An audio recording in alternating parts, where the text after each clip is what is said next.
All right, what was the significance of the 1963 coup that overthrew Neo Diem? The worst decision John F. Kennedy ever made, worse than authorizing the Bay of Pigs invasion, was not intervening and preventing the assassination, the coup against Snowden Diem and his brother New, November 1, 1963. So there's a lot of pressure on Diem. They can't deal with him because he won't do what the Americans tell him to do. He is the world's worst puppet in that sense. Henry Cabot Lodge, our ambassador in Saigon, hates him, and Lodge becomes a proponent of a coup. The generals, the Vietnamese generals in Saigon have been pushing this for a long time because they can't deal with him either. And there's no serious pushback from the U.S. Indeed, many officials are saying, yes, we will not try to stop you. There's a coup. Within 24 hours, the two Ngo brothers are found in the back of a van with bullets in their heads, and a picture circulates all over the world. And Kennedy thinks, geez, a coup, and now well, what happens is total chaos. Monday, November 4th, 1963.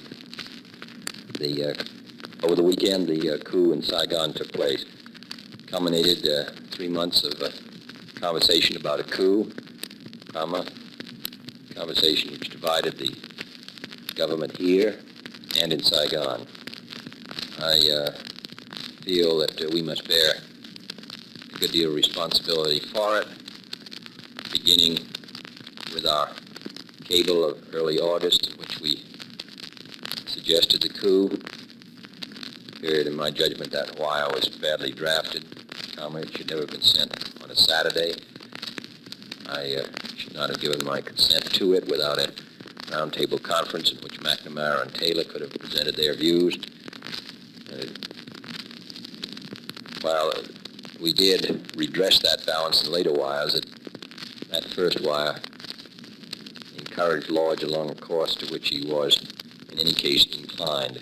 I was shocked by the death of Zim and New. I'd met Zim with Justice Douglas many years ago.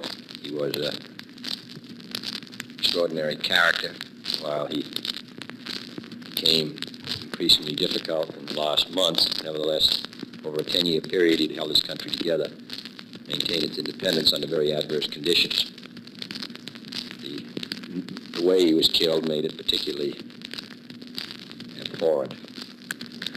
The question now is whether the generals can stay together and build a stable government, or whether Saigon will turn on public opinion in Saigon, the intellectuals, students, etc., will turn on this government as repressive and undemocratic in the not-too-distant future. So after Diem was killed, there was just a succession of military coups taking place in South Vietnam. It was much more difficult for the U.S. to maintain the facade that South Vietnam was a democracy, since it was run by a military establishment. He forgot to ask the fundamental question. If you don't like the guy who's in charge and you get rid of him, what happens next? A historian named Howard Jones has written a book about this called The Death of a Generation.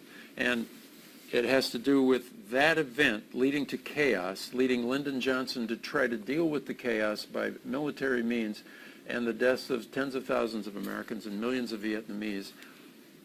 You can't trace it all to the coup, but that was a case of President John F. Kennedy acting irresponsibly. The government was in a state of sort of decisional meltdown, and he allowed it to happen.